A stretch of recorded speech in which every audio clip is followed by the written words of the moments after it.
యద్భావో తద్భవతి.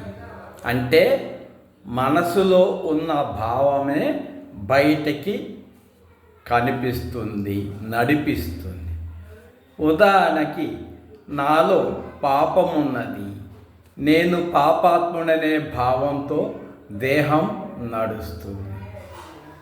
మళ్ళా పాపం జీరో చేశాను, పుణ్యం ఉన్నది, నేను పుణ్యాత్ముణ్ణి అంటూ మనసు దేహాన్ని నడిపిస్తుంది.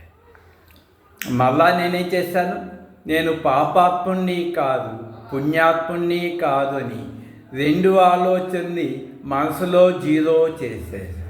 అప్పుడు నేను ఎవరిని? పరమాత్మను. గాఢ నిద్రలో ప్రతి ఒక్కరూ పరమాత్మలే. నిద్ర లేవగానే నేను పాపాత్ముణ్ణి పుణ్యాత్ముని తీసేయండి, మీరే పరమాత్మలు.